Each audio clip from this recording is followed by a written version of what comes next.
Hello, everyone, and welcome back to the Bridgehead. Today, we're going to be addressing a question that we have been asked to talk about for some time. It's a question I get at my anti-pornography presentations at high schools and churches and universities.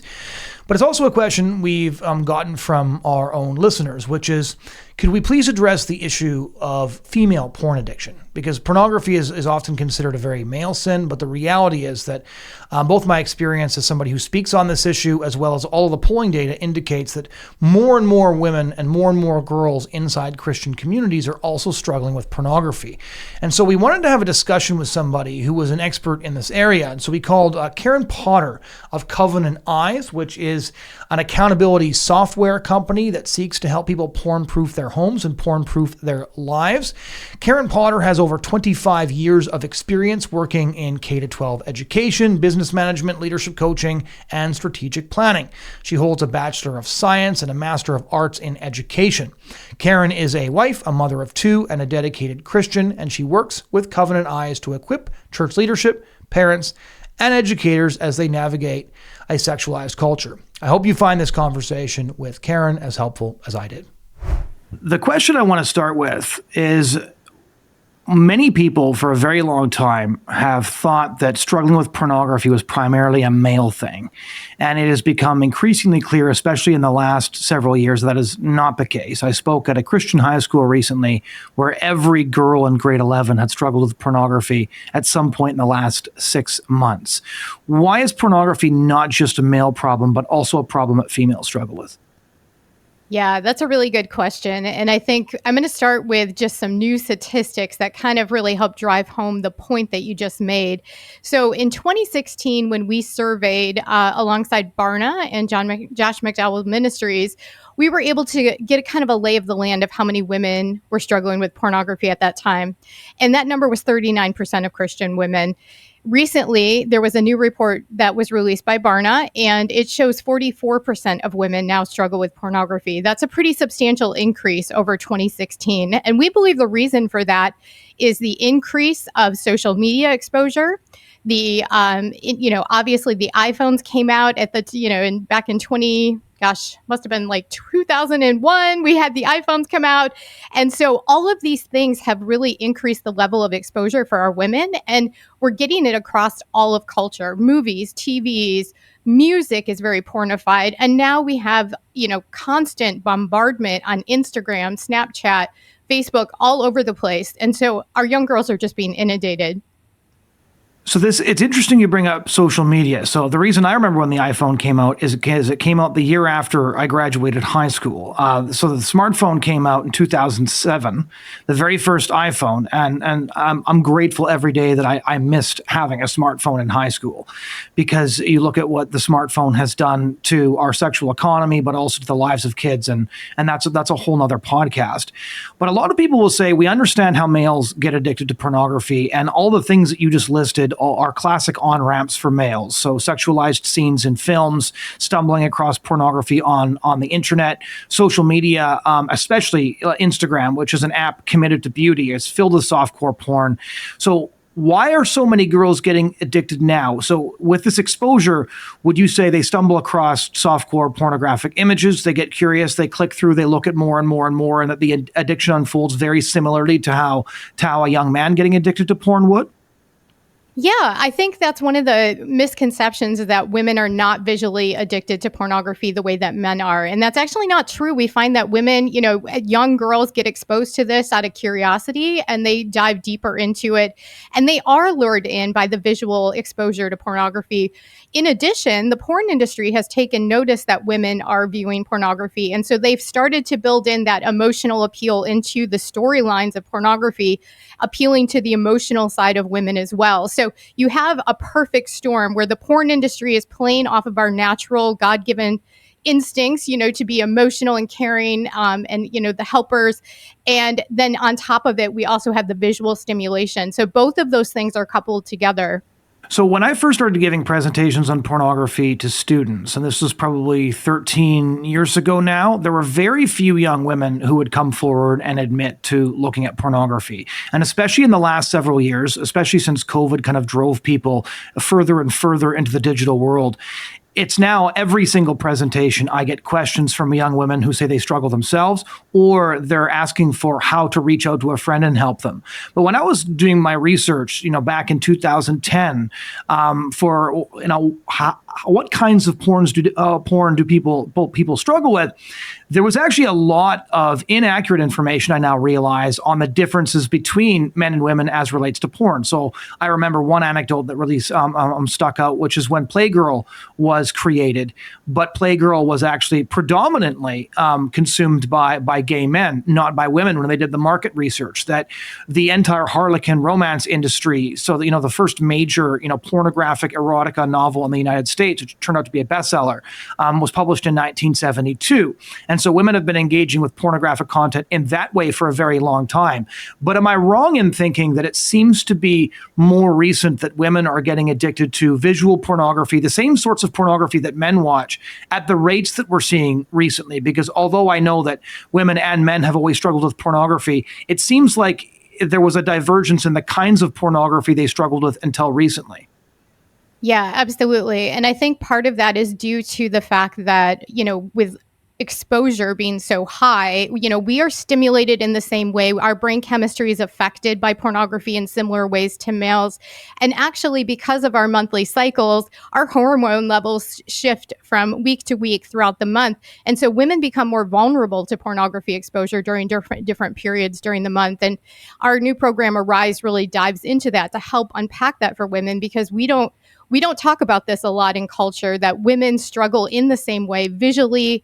We are also driven chemistry-wise. Our brain science is just very similar to males and being exposed to that. So I think it's important that we remove some of that stigma, because I think that, the erotica and those avenues certainly are another way for women to be exposed and to be addicted to pornography, but that's not the only way. And we want to make sure that women understand that they're not weird, they're not, there's nothing wrong with them.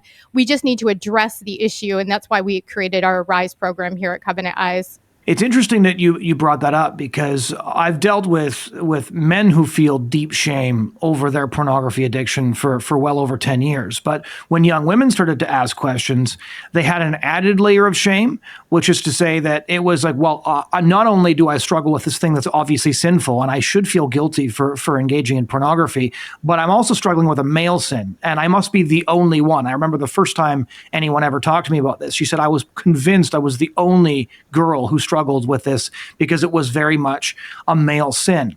How have girls been getting addicted to, if you look at, so let's take this recent example from this talk I gave, every girl in grade 11 struggling with pornography. A lot of parents simply don't believe me when I give presentations and I share those numbers, or they think that class is a strange one-off. I know that's not the case. That's not the case. Lay out for parents how their young girls are being exposed to content that leads into pornography addiction. Yeah. Well, there's so many different ways that they are being exposed. But I think that the one thing that parents need to understand is that the minute you hand your child technology, the gateway to these things, becomes accessible. And so once girls get access to the internet, they're being inundated with culture that is definitely pornified, that is exposing them to these things. And curiosity, peer pressure, cultural pressure, all of those things are driving them into that. And then if you look at also culture and relationships and dating, it has become the norm for couples to watch pornography together. Socially, that is something that is, you see Gen Z struggling with that quite frequently. So I think parents really have to understand that girls can be addicted to pornography just as easily as males, and that we need to talk about this with our young girls, because of the level of shame that women experience, because it is such a typically, we think of it as a male issue. They are hiding this and packing this down, and they think there's something wrong with them, which that shame cycle drives them deeper into the pornography addiction. So as parents, we've got to definitely take heed and really have good conversations with our kids at a young age, because this is a huge epidemic. So the two primary stories that I've been told, and I've had dozens of stories, but the two primary ways girls have shared that led to their addiction is Instagram, And then B, what you mentioned, which is the fact that I don't think that many parents are fully aware of the extent to which pornography is just shared around now. Right. If people have devices, so you mentioned boyfriends sharing pornography. We'll get into the way pornography is used to groom later, because I think that's a topic that deserves a question and answer of its own. But being exposed on Instagram, and then secondarily, girls who try to combat the shame by involving other friends, and they feel less ashamed if they know other girls are looking at the same thing, or also find the same thing visually attractive. They feel less weird, feel less strange. So what does addiction look like when we're looking at something like social media? So if they first see an image, they start clicking through. I want to belabor the point simply because I think one of the biggest struggles for those of us who seek to educate on pornography is resistance to believing that this could actually be happening. And a lot of parents are fine with Instagram as an app. And in my view, I used to be pretty neutral on Instagram. It can be used badly. It can be used well. I'm now pretty venomously anti-Instagram, just based on the number of like young teenagers who spent years struggling with pornography because of Instagram, because it was considered an acceptable app. So what would your take on that be? Yeah, I think the one thing that parents need to understand about Instagram, and I do share your belief with Instagram, is the whole idea behind Instagram is that we're putting forth an image that is curated and that is, desirable to the other people. You're not online putting out your true self. You're creating an image. And when young girls whose brains are not fully developed go into this environment and they see all the clickbait out there by other women who, let's be honest, if people want to have clicks to their profiles, they're putting on risque pictures on their profiles. They're putting on images and things, and they're making themselves look different. And so our young girls think that this is the way. And so that's really grooming and shaping how they engage with that platform. So I am absolutely against giving young girls access to Instagram. It is a very unhealthy way, especially with the self-image. When we're in middle school and high school, we're very self-conscious. We're trying to figure out who we are. And if we're not in firm footing with the Lord, and we're growing and we're learning, we're going to be definitely influenced by Instagram and all of the people and imagery that we're seeing. So it is something that parents really need to take notice of. And I hope that parents can wake up to see the danger that's on Instagram. So more and more often now, what I've found just in the last several years, sort of post-COVID, is that I used to engage with young people, and a lot of their first exposure would be around the time they hit puberty. So when they became interested in issues of sexuality, they would become interested in pornography. But in the last couple of years, more and more and more, the addictions have started younger and younger and younger. So the youngest kid I talked to got addicted when he was 5. He was 15. He'd been addicted for a decade. I've talked to kids who were addicted at age 6, 7, 8. The average age of first exposure in Canada is now age 9. When we're talking about addiction among girls, what ages are we talking about? What has been your experience when you meet a young girl who's 15 or 16 years old and she says she struggles with pornography? What is the average age they're first exposed to imagery that leads them down this path? Yeah, what we're finding from research is that the average age of exposure is between 8 and 11 years old. And so this is very young. And if, a young child is exposed to that, they get a super dopamine hit from the what they're seeing on that. And that's for males and females. And they've compared it to cocaine and other hardcore drugs, the response that the body has. They don't know what to do with that. And so, what happens is they end up using pornography as kind of a safe place to go, a coping mechanism when they're stressed at school, when they maybe were bullied or they had a hard day or they're feeling insecure. They go back to this place where they get that hit of dopamine that makes them feel good for a minute. But then over time, it's not enough. And they have to keep going back to get more. And that's where the addiction sets in. And that's why it is so incredibly important that parents understand that, because an 8, 9, 10-year-old that's going back to get those dopamine hits, that is developing neural pathways in their brain that is going to stay with them throughout adolescence into young adulthood. And that is damaging to these young people. So let's talk for a minute about something that you mentioned in a previous answer, which is the extent to which the pornography industry has actively attempted to capture the imaginations of young girls and women. Because, of course, women are about 51% of the population, and it was always going to be the case that the pornography industry was going to try and figure out how to expand their market and to also get girls and women addicted to pornography. And as you mentioned, one of the things that they've done is they've introduced storylines that capture young women, which is sort of the visual version of what Harlequin romances used to do. But it's also true that I've heard quite often that young girls will get addicted to pornography through TV shows that are targeted at young women. So, Netflix shows like Bridgerton. There's all sorts of shows now where you have these very pornographic scenes awkwardly shoehorned into these stories. You can accept it at first because, I'm just watching the story and I don't like it. Maybe I'll look away. Now I'm looking at it. I was very curious. Next time I don't look away. My brain craves that now. I'm going to go looking for more imagery like this. And I find that the culture has shaped the church more than the church has shaped the culture when it comes to our approach to entertainment. We make an enormous number of excuses for pornography if it's included in a TV show or a movie that we want to watch. And so a lot of girls in Christian homes are exposed to shows on streaming platforms that their parents have purchased memberships to and subscriptions to. And I hear this more and more often. What is the impact, do you think, of our increasingly sexualized entertainment on getting girls and young women addicted to pornography? Yeah, I think this is one of Satan's greatest tools, really, is that he has numbed our discernment. And as Christian parents, we're doing a really bad job sometimes of really setting the stage for our kids of what's good and what's bad for them. It is our job to teach them and train them. And so if you listen to the lyrics of the most popular songs out there, if you look at those shows like you mentioned on Netflix, take a look at some of the top movies that are out there over the last few years. All of them have soft porn at a minimum in them. And so our children are being exposed to this. Our young girls are being exposed to this nonstop, and it's shaping their worldview. And it etches away at their ability to have discernment of what is good and what is right.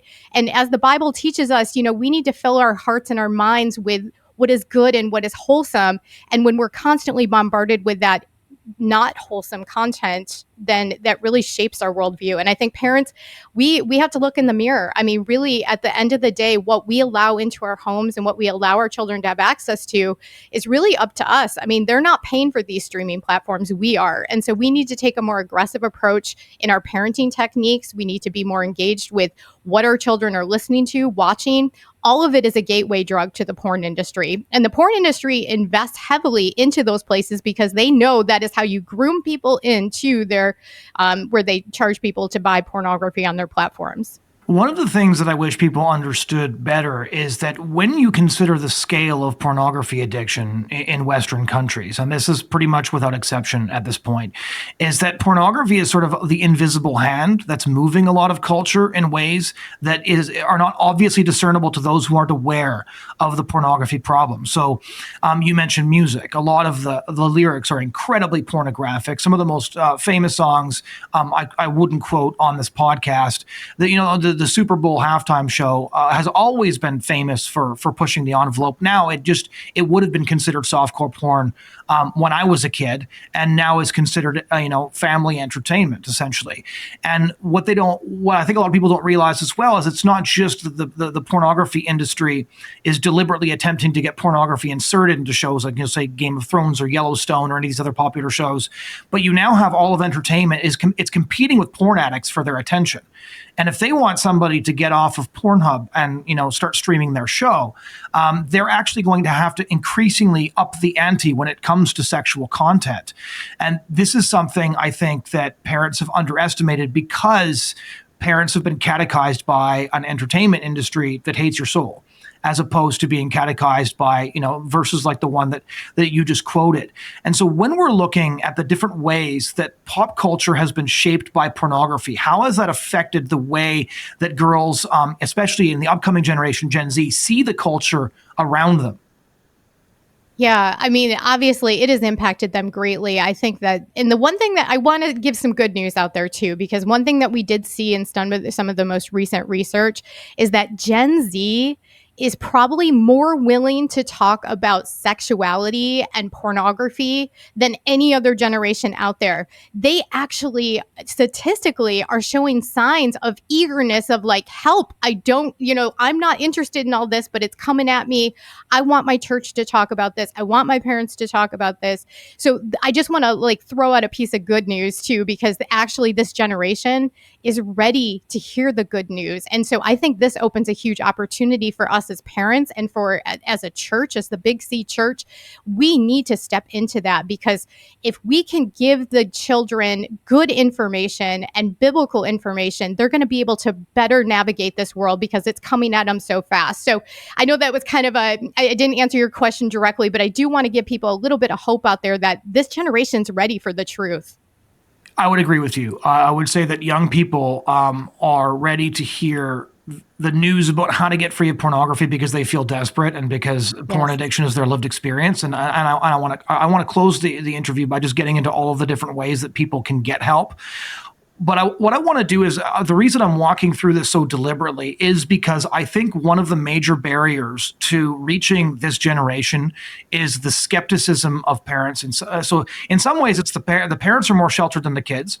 And then there's also skepticism from the parents. It couldn't be my kid. It certainly couldn't be my daughter, right? Like I might be willing to believe it about my son, but I certainly would not be willing to believe it about my daughter.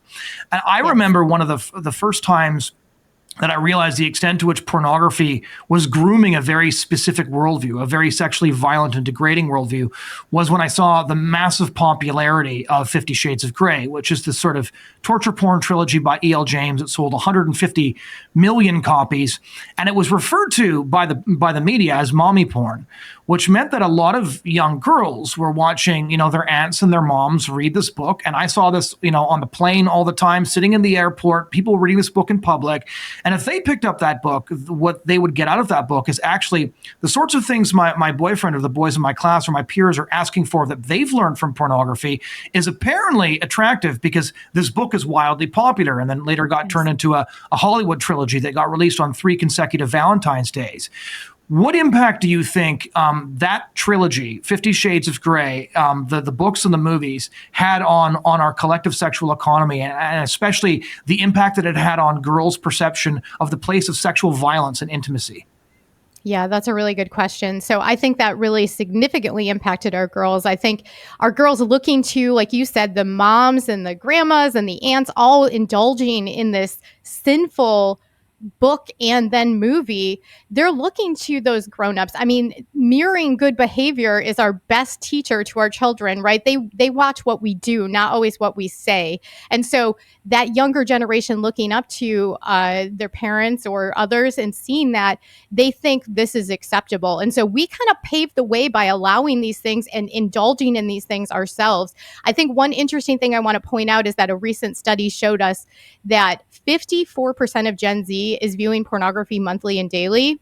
Now, take that down to the boomers, who's 23%, and Gen X, which is 34%. Millennials are 55%.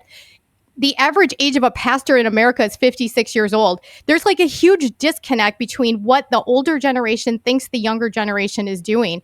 And so if they're first off not acknowledging that pornography is impacting the younger generation, or they don't want to, believe it's true, then we have this big gap in like even understanding what pornography is. A boomer, was exposed to pornography in magazines and like creepy backroom, video places, whereas today it's right in front of our kids 24/7. So back to your original question, how is all that impacting our young people? I think that they look around and they see the adults participating. I mean, as Christians, our discernment is so terrible. We are watching Game of Thrones. We are reading 50 Shades of Grey.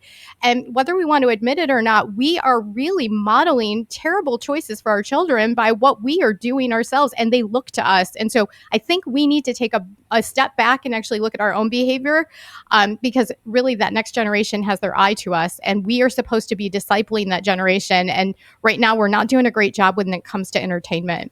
So I just want to affirm what you said there for anybody listening to this and thinking, well, like, no, people aren't really watching this on a broad scale. I've spoken to 3,000 students in the last year and a half. I've been in over a dozen conservative Christian Reformed churches, and I get questions about, my husband watches Yellowstone and the sex scenes really bother me. How can I make him stop? Like, questions about shows like this happen at every single one of these talks, usually written anonymously. I've also gotten anonymous emails, but this does in fact happen. And I also want to emphasize that if you're subscribed to these various streaming platforms, the 50 Shades of Grey movies are there, pushed by the algorithm. And so this is just free access to anybody who has access to the account. They can be watching this sort of thing. And just think for a moment about what you would have done when you were a teenager, much less an adult.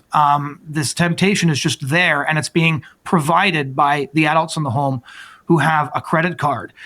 I want to look at the stories that are being told, because I think one of the things that has disturbed me and probably radicalized me on this issue the most was 10 years ago, I was speaking at a Christian school conference. There was hundreds and hundreds of students there. And it was the first time I started getting questions from girls as young as 13. They were all anonymous, written down, and then submitted to me to go through. And they would all say things like, my boyfriend is asking me to do this. And this was always something degrading, something violent, and it was always like pretty horrifying. And again, the girls were very, very young. The shift that I've seen is now that sexual violence has become normalized in the context of relationships. A Times of London story came out last week talking about how choking is considered normal among Gen Z. There's data from the U.S. In the U.S., 24% of American college-age women reported being choked at some point in the last 6 months. This is true in the UK. This is true in Canada. When I started giving talks on pornography, stuff like this never came up. And so what we're seeing is we're actually watching our sexual economy break down in real time. And the way things are being done in real life is tracking with the sorts of things that we're seeing in pornography.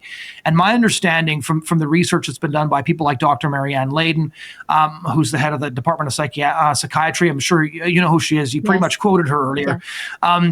She basically says that what pornography does is it grooms women to accept sexual violence in the romantic context, and it grooms men to desire it. And as we just discussed with the ages, you said between 8 and 11 is first exposure for a lot of girls. This means they're being groomed to understand this as sexually healthy, or even just as an option, before they're really old enough to understand anything about sexuality at all. So what impact has pornography had in terms of the violence that has introduced into intimacy, even in Christian communities, and especially for young girls? Yeah, I think that's a really good point. And I think I'm going to pause there for a minute, too, to bring up the fact that a lot of women who get hooked on pornography actually have a history of sexual violence in their past or abuse. And so, and where is that all being fed from, right? Why are our boys engaging in this type of behavior? Because they're being fed that in pornography and culture, right? So, yeah, absolutely. That violence, all of those things have really fed into our young people being very deceived by what they're seeing. I think relationships are incredibly unhealthy. And then you could say, well, maybe young girls could look to their parents for ideal role models, but we see that divorce rates are through the roof. We have single parent families, going through the roofs in this country. So young girls don't even have a father figure, or they have a broken family, which creates a whole nother dynamic. So they're not getting that healthy reinforcement there either. So pornography is teaching them how a man should treat them, and they're accepting less than what God has designed for them. And this is dangerous because now they're growing up and they're thinking this is what's expected, this is how it should be. And that is absolutely dangerous for women because of abuse and trauma that comes with all of that. It's just absolutely horrible. So when we're looking at the collective Christian community, and I want to narrow some of these examples down to, let's just take, a Christian family, the parents are married and they're happy. Let's say they are good role models. Like I had good role models. And many of the people, so I'm a millennial, and you said 55%, that pretty much tracks with what I know. But a lot of us had fantastic parents, but exposure triggers addiction. And I saw it all around me in high school and afterwards. And so if we're looking now, how do you approach somebody who has been looking at pornography? Let's say not even 11, let's say age 12, 13, 14 years old, they're exposed to pornography. If you're on the front page of any major porn site, the sexual violence is going to be there immediately. You used to have to click around a little bit. You used to have to look for it. This is the stuff that's on the front page now. And so how do you reach out to a teenage girl who's addicted to pornography and is addicted to things that both fascinate her, but also repulse her at the same time? There was I'm sure you're aware of this, but there was an interview interview with Billie Eilish, who's a singer, who basically said, I was exposed, what did she say, 8 or 9?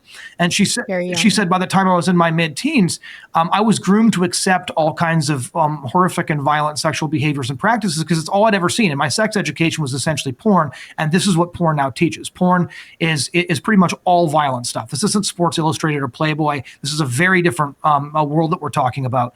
And so how do you reach out to young women who are struggling with this and get them to open up and to seek help and to recognize that their brains have been wired to view sexuality in a way that is harmful to them, harmful to their future relationships, and harmful to their overall happiness? Yeah, I think the first thing we need to do is for young women out there is we need to have some compassion and some empathy for these young girls. They are young and they are being exposed to something they were not ready for. And, you know, even if they came from a good family, you know, they just weren't equipped. I mean, parents don't necessarily understand how violent porn is. So first, I want to let young women know, like, it wasn't your fault. The porn industry came after you. You weren't looking for this. And so I want them to know that there is a place of safety and hope and healing, and that there is a path forward. There are many, many women who have found that restoration and healing, and they're not weird. They're not unique. They were targeted by Satan through the porn industry, and there is a redeeming grace for them. And I just want them to know there is a path forward. So the first thing is just that we have so much compassion for these young girls because they are under assault. So, and then the next thing is that we need to get more conversations going in youth ministries where, you know, kids feel comfortable sharing. We need to have our youth ministers equipped so that they can engage with parents. Parents, you've got to take an active role in learning how to have these conversations, because the porn that you might know is not the same porn that your kids are seeing. You know, what I was exposed to as a Gen Xer is not what my children were exposed to.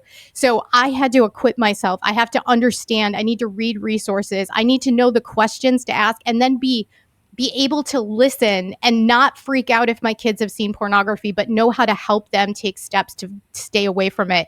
And that probably means saying no to a lot of things the world says yes to. You got to be different. In this culture, Christians have to be different. We have to be set apart. We can't engage in the things of the world and expect to have better results. So I would just encourage parents to take that extra step. And kids, there is a way forward, and you can get help in restoration. Absolutely. So I want to ask you specifically how parents should approach the conversation. But first, you said there's a lot of things we have to say no to. Maybe you can give us a list to start with. Yeah. Well, I mean, I can only give you the list that me and my family had to indulge in, which is really, we had to say no to the streaming services. We had to say no to any R-rated movies because most of them are filled with sexual scenes. Even PG-13, we go out and we read the plugged in movie reviews. We check out the reviews beforehand. If there's any sexual content or overkill of, you know, cursing and violence, we just say no to that stuff. Music, we have to be cautious about music. I've always been filtering the music that's allowed in our home, the TV shows, the movies, and then also engaging with things on our devices that keep us away from what we shouldn't be exposed to. So things like Covenant Eyes, also just not having Snapchat. Like my kids couldn't have those things. No Snapchat, no Instagram. I'm a big believer that you need to hold out on cell phones for your kids as long as possible. They don't need them. I know that we believe that, you know, they do, or they'll be freaks and they won't be liked by society. Well, you know what? We're Christians. We're not meant to be liked by the world. It's okay. Teach your kids resiliency and teach them that they can live without those devices. And if you have to get one, then get a Gab. Get something that's totally locked down where there's not a whole bunch of access. We just have to do a better job with those things. Those are some of the things that we implemented in our family, and it wasn't foolproof. I mean, my kids went to college and, you know, they were exposed to things, and we've talked about that, but I equipped them with, you know, conversations and prepared them to know what to do when they did see those things. So I want to give you some of the questions that I get at my presentations, because usually what I do is I give a presentation to the parents about the dangers of pornography, and then I'm talking to the classes afterwards. It used to be grade 9 through 12. Now they're usually giving me grade 6 to 12, and we often do them in individual grades. So a very frequent question I get, so first from moms, is a mom will say, I've heard your information. I recognize that I need to take an active role. I need to find out what's going on. I need to go talk to my daughter. We're just going to talk about, this is about young women, so we're just going to stick to that. Yep. A mom wants to approach her daughters and ask them if they've been exposed to this. How should she start that conversation? Yeah.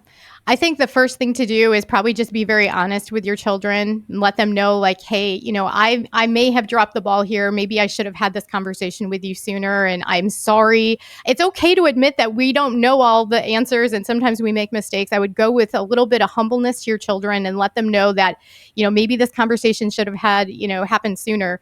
But just ask them, just let them know, like, hey, I'm aware that pornography is all over the internet. And I don't know that we've talked about this a lot, but I just want to know, have you been exposed? Do you have any questions that I can answer? And then just be quiet. Let them talk. Let there be silence. Maybe let them sit with it for a day or two and come back to the conversation, but at least open the door and maybe lead with a little bit of humbleness. Because if you're waiting till they're in middle school, high school to talk about have they been exposed to pornography, it might be too late. You probably need to have these conversations a lot earlier than you would like to. Okay, so if parents who've got little kids, like my daughter is 7, how would we start off with preventative talks and trying to porn-proof our home and porn-proof our kids? How would we start that conversation? Yeah, there are some great books and resources out there. Good Pictures, Bad Pictures by Christian Jensen is a great book, which really teaches young kids as little as like 3 about what's appropriate, what's not for people to see. Your swimsuit area is for you only. No one should touch that or see that. You need to talk about all those things. You need to call body parts by their actual names. You need to, prevent your children from using code words and things like that, because that's how groomers will manipulate your children. So having those basic conversations, but the minute they have access to technology is the minute that you need to start talking about inappropriate content. So the first thing you need to do is really just talk about there are a lot of bad people online and there's a lot of bad content. And I want you to know that if you're ever exposed to anything, what I need you to do is I need you to close the device and come get mommy and daddy. I don't want you to be ashamed. You're not going to be in any trouble. And let's work through this together. I mean, you just really have to be that direct with your children and then reinforce that over time, knowing that as soon as they're exposed to technology, there's a high likelihood they're going to be exposed to inappropriate content. So that's for moms. Now, what about for dads when they have daughters and they desperately want to protect their daughters? They desperately want to do everything that they can. I've seen parents go through incredible heartbreak when they discover that one of their kids is addicted. But dads really just don't know what to do often when their daughters reach a certain age, because the relationship changes, because it has to change. And they're often stuck in this position where it's like, okay, let's say the mom goes to the dad and says, yeah, our 14-year-old daughter has been struggling with pornography and he wants to do something. How does he approach his daughter? How does he open up to her? How can he be a positive Christian masculine influence in her life? So where do dads fit into this equation? Because I think a lot of dads, if they like, my dad was great at talking about this stuff with me. And so you can kind of look at, okay, that was awesome. And a whole bunch of things have changed in the culture since then, but you've got a model to work with on how to approach your son and be very open. But dads speaking to their daughters, especially on issues like this, I think everybody feels very ill-equipped and very, very awkward. What advice do you have for dads? Yeah. So one of the leading factors for women engaging with pornography, young girls engaging with pornography, is the direct relationship to their fathers. And so that relationship with dad is so, so important. So what advice would I have for dads? I would say that, having these conversations with your kids from an early age, being open about these talks, but then also maybe checking your own behavior and engagement with culture, because again, our kids see what we do. I remember my father, had pornography magazines under his bed. And so despite them telling me, you don't have sex until you're married and all these things, I knew that my dad had those under the bed. And so there was this huge disconnection in my mind of like, wait, you say one thing, but you do another. What does this mean? And so that really impacted me as a young girl. So for our dads out there, make sure that you're modeling the kind of behavior that you want your daughter to see, and then also show her the type of behavior that she needs from other, future husbands and people that she may choose to date. So talking to her about what's healthy in a relationship, how a boy should be treating her, what's healthy and good about relationships. I think those open dialogues, and then also just asking questions and being good at listening. Sometimes dads just need to step back and just, say, like, I don't have all the answers, but I want you to know that this is a safe place. I'm a safe person. I love you and I'm here for you. So just taking that kind of approach as well. How important would you say it is for girls to get positive affirmation from their dads, even about their appearance and all of those things during those key years when dads often find themselves at a loss because their daughter's gone from daddy's girl to something else, to almost a woman, and they don't quite know how to act. I find that a lot of dads often don't know what to say because they want to make sure that they're being appropriate. They want to make sure they're not saying the wrong thing, and they're actually just as awkward and nervous as the daughter is, but they want to do the right thing. And I know anybody listening to this wants to do the right thing. So what advice would you have to dads on how to affirm appropriately in order to ensure that when they encounter this culture, they recognize it for what it is, which is like sort of a cheap, wicked facade? Yeah. I think the first thing is to really just talk about our identity as in Christ and really being strong in that area with our children. And I think not talking so much about physical appearance, but the appearance of our heart, like what is inside of our heart and how we're treating people in our space. I think dads can be very affirmative with, when we're compassionate to others or kind.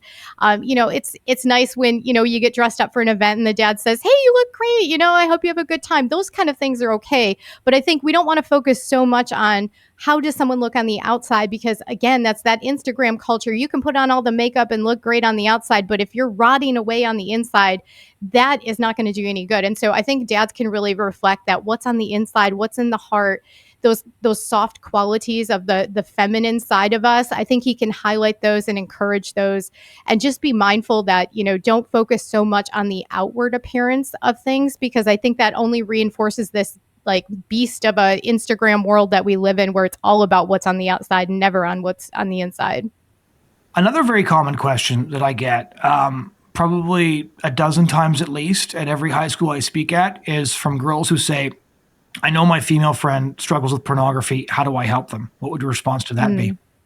That's so good. Well, I think, talking to your friend, I think having a good open dialogue about it. But I think ultimately, if you're that friend, maybe talking to your own mom and asking for some advice from your mom on what to do with that. And that opens a dialogue with your mom as well. I think ultimately, at some point, you're going to need to point your friend towards either her parent or a youth leader that might be able to get them some resources so that they can understand that they are becoming addicted to this and why they're becoming addicted to it. Because ultimately, young women, young girls may not understand, like, this is actually designed to pull you in and keep you stuck in it. It isn't just like something that you do in passing. They didn't create this just for fun. They created this to make you an addict for life, because that's how they make money. They are not in this for, anything other than money and power. So I think that as a young friend, you really need to get some help, and then also point your friend towards someone that can help them, whether it's a pastor, a youth minister, or a parent, because they're going to need help to get out of this. You can't do it alone. I think I know your answer to the next question, but I'm going to ask you anyways, just to make sure I've been getting it right when I answer this question. Is I'll have people say, "My friend won't listen to me about this issue. I know he or she is very, very addicted to pornography, but I don't know what to do." And my response always is, tell somebody privately, even if you have to, who can help them. You don't have to. Yes. You don't have to out yourself as the person who told them, but go to their parents, go to somebody who can deal with the issue. Tell them privately that they struggle with this, because I have seen too many people head into marriage in their early 20s or later 20s carrying this addiction with them, and most of them would give an arm and a leg to have had somebody tattle on them back when they were 14 and this addiction was just taking root. How would you respond? Same way. Absolutely. And what's unique about this is that, if we had a friend that was drinking or doing drugs or engaging in anything like that, we would tell somebody because we love them and we care about them. And the pornography is no different. Pornography is just as destructive as drugs and alcohol, and sometimes even worse, because it not only hurts the person, but the blast radius around them is tremendous, especially like you just mentioned, when they go into marriage and they bring this addiction with them. It's awful. So let's talk a bit about recovery. So I talked at a high school very recently. I'm doing a few more high schools in the next month. And one of the questions I've gotten frequently for young girls is, so I've been looking at this from a very young age, as you said, between 8 and 11, but even if it starts later, let's say somebody's in grade 12 and they were first exposed in grade 10 or 11 even, and they have all these ideas that are planted in their head. They have these ideas because pornography is tremendously addictive, because the storylines are designed to be addictive, and because the visuals are inherently powerful. And so they recognize that they have all kinds of pretty horrifying ideas about sexuality. They find themselves desiring things that they know are wrong, but they find themselves fascinated by. A lot of them will say things, and I'm sure you've heard this before, like, I'm broken. I don't know if this can be fixed. My view of sex and sexuality and intimacy is so unhealthy. I don't know how I'll recover from this. I want things that I know that I shouldn't. So how would you, if a young girl sat down and said those things to you, how would you respond to her? Yeah, I mean that's classic Romans, right? Like we do what we don't want to be doing. And so this is a human issue. Like, this isn't new. Go back through the Old Testament, and sexual sin is not new or different. You are not unique or, in any way, shape, or form. You're struggling with things that other people have struggled with, just in a different capacity. And so I just want people to, like, especially young girls, you are not unusual. You are not unique. This is a sin issue. It's a heart issue. And there is healing for that. We serve a mighty God who can restore and heal each and every one of us. But the first step is really admitting that we need help, right? And asking for forgiveness of our sins. And then we can go through a restoration process. And so just acknowledging that you have this issue is a huge first step. So I just commend anyone that steps forward in that light, because you're acknowledging you're in sin and that you need restoration. And that is so powerful. Yeah, I always say we should stigmatize porn use and encourage and praise coming forward. Is it we stigmatize the wrong thing sometimes? It's like, well, somebody came forward and admitted they had a porn addiction and now they're stigmatized. Actually, the porn should be stigmatized. The fact that they came forward should be praised, because it took a lot of courage and it was a huge first step. So one of the things that I would like to follow up on that question is there's two aspects to this. There's always the spiritual aspect, but one of the harder questions to answer is, okay, so one of the reasons pornography is so addictive, as you mentioned earlier, is that it's like crack cocaine. It actually rewires your brain. I've talked to people, hundreds and hundreds of people who have gone through recovery. Some of them say it's like, the hard drive is wiped clean. I don't remember the pictures I saw or the videos I saw. Others have to actively fight. Those images arising or those videos arising in different circumstances. They find that they can shut them off, but when they're in a relationship for the first time, they come back up. It's almost kind of like we've, given the devil a fifth column to use, often at sort of the worst times. And so I know that different people experience recovery from pornography differently. So how would you respond to somebody who says, I understand the spiritual aspect of the question. What I don't understand is, what is my brain going to look like once I begin to, when the neuroplasticity begins to do its magic, when my brain begins to restore itself? If my brain is completely restored to factory settings, does that mean all the pictures are gone? Does that mean all these ideas that those pictures brought with them into my brain are gone? What does that aspect of recovery look like? Yeah, that's so good. Well, I mean, and just like any, addiction recovery process, we go through a very long process. This is not a quick fix. And so for anybody out there that thinks, it's going to be quick and easy, of course, miraculous things can happen. God can do anything. But for most of us, it's a journey. Most of us, it's going to take time. It takes a long time to develop those neural pathways, and to heal them and to restore them takes a lot of work and effort. And so that recovery journey is going to take a lot of effort. It's going to take community. It's going to take coaching. It's going to take accountability. Just like an alcoholic who's recovering, you're going to have to change the places and spaces you go. I mean, if you're struggling with pornography, you're not going to be able to probably keep Instagram or Snapchat on your phone. You're going to have to put up guardrails in your life to protect you. Just like an alcoholic can't go hang out at the bar anymore. I mean, there are things you're going to have to change about your life. But the nice thing is that through the process, your body can heal itself. I mean, God has made us miraculous in that way, that over time and through a process, you can actually heal the brain. You can heal those wounds.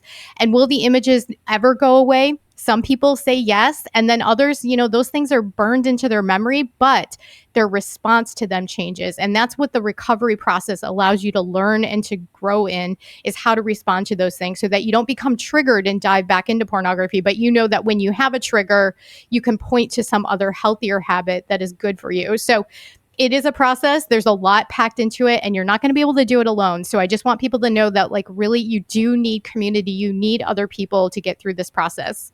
You don't go to AA by yourself. You go in a community. I want to ask you something specific about recovery, because when I started giving these presentations, a dozen years ago or so, it was, get rid of the devices that are a temptation. If you need them, then lock them down and isolate them. Remove yourself from the periods where you struggle. It was very, very practical. But most of the people I was talking to were getting hooked as teenagers. Sometimes even later, if they came from a home where there wasn't much technology when they were first in university. Now it's different because of the ages at which people are exposed to it. And very often their first experience of any sexual content of any type, or even, sexual information for that matter, is pornography. And what I've seen is that the recovery looks different. And I had, I think 5 or 6 moms ask this at my last presentation to parents, which is why I wanted to pose the question to you. Increasingly, it looks to me like even after the addiction has been broken, the things that kids have seen are actually traumatizing. Kids being exposed to this it's a form of abuse that's being perpetrated by the porn industry against kids. It's what abusers often use pornography as grooming. And so when kids are exposed to this at really young ages, they know that they feel this pull towards it, but that's all the context that they have. Is it's an involuntary response to something they don't understand and often can't even describe at the ages where they first see it. Is it necessary, do you think, for the young men and the young women who have been exposed to pornography, often as young boys and young girls, that they may actually need to work with a therapist, with a counselor, to contextualize the things they've seen, to work through those things, for them to understand which desires are illicit and sinful, which desires are good? And because I find that the younger kids get addictive, the lower their level of moral culpability for that addiction is, but the more difficult it is to extract all of these ideas that they've been absorbing. Yeah. Thank you for bringing that up, because yes, a lot of kids actually experience trauma from what they've seen because the images are so horrific in these pornography sites. So thank you for bringing that up. Yes. And yes, absolutely. Most people will require some sort of therapy or counseling or a biblical counselor to get through and to address that trauma, because you're right, that will haunt them the rest of their lives. Not everybody experiences that trauma, but yes, that is a thing. And absolutely, that's why one of the most important things that parents need to do is that if they find out their child's really been struggling, is really to get an assessment of how bad, how deep does this go? Because you won't know until you start unpacking that, what your kids have seen and how that's impacted them internally. So absolutely get help in that space. Do you find that it's difficult to find counselors and therapists who are equipped to deal with this issue specifically? Like the sort of wave of child addicts that we've seen, especially over the last 5 to 10 years, is not something that I find a lot of therapists and counselors were prepared for. How do people go about finding somebody who actually knows if they've got a 13, 14-year-old kid, and I'm citing a real example that I dealt with recently, a 13 or 14-year-old kid sitting in their office who's been hooked on porn since age 7 or 8. Who are you looking for? Because your average run-of-the-mill counselor who's been dealing with marriage issues in your church and stuff like that may not be the right person to understand the problems that are sort of roiling the mind of the child sitting in front of them. Yeah, absolutely. No, and you're right. A lot of, and even pastors that come across this, they're not equipped for this. They're not trained for this. The AACC is a really good place to go and try to find biblically trained Christian counselors. I think that's a great resource. But there is a shortage because of the number of people that are struggling in this way. But there are counselors out there. There's a host of them. I would start with the AACC. They have a whole directory of people that are trained. Who is the AAC? The American Association of Christian Counselors. Okay, and so that organization really can get you pointed to people in your area. There are organizations like Pure Desire Ministries, Hope Quest, and many, many others that we refer to at Covenant Eyes who have trained counselors on staff that can help you as well. They can do virtual coaching if they're not in your area. So there really is a lot of resources. You just have to know where to look, and hopefully that's a good place for a few people to start. So when we're looking at a Christian community, let's take a Christian community, and this is, I think, most Christian communities. and they have no idea how to deal with this. They've just become aware of the fact that pornography is a huge problem, that all those little eruptions that they've been dealing with over the past decade actually are a trend, that it was indication of a much greater problem under the surface. And they think, well, we've got to tackle this problem. We have to treat this like an emergency, because in my view, it is an emergency. And in my view, all of the whack-a-mole problems we're dealing with, like the problems with marriage in the churches, there's so many problems that are not exclusive, but pornography makes all of these problems worse. And increasingly, I think pornography is at the root of a lot of these problems. What steps should they begin to take? So, for example, how can churches deal with the fact that women are addicted separately? Because you have these different groups. I have a lot of churches saying, how do we set up a group? Okay, all these people have submitted questions after your talk and said we want to do something. We don't know what to do. Now what? Do we set up a group just for like an AA for women addicted to porn? Who's going to come to that? How do we start? We've just discussed how to deal with somebody individually for parents and for friends. How do we deal with this as a church community? Yeah. So we have a couple of recommended strategies for that. And the first one is that starting the conversation is the first place. Like having a workshop and having a speaker like yourself come in and actually talk about the issue is super important. But the one and done model is not the way to go. And so this has to be a throughout the year conversation, and it could be embedded into every single existing group that's already there. Your men's ministry, your youth ministry, your young adults ministry, your women's ministry.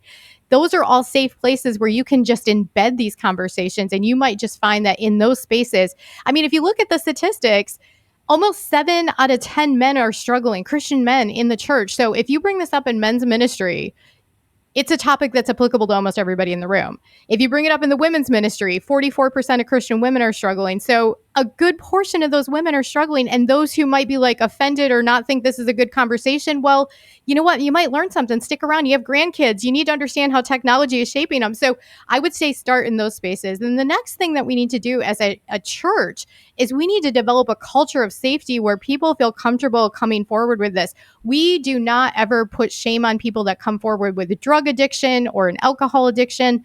We need to have that same level of compassion and empathy for people who are struggling with sexual brokenness, because it is an epidemic. It is impacting so many people.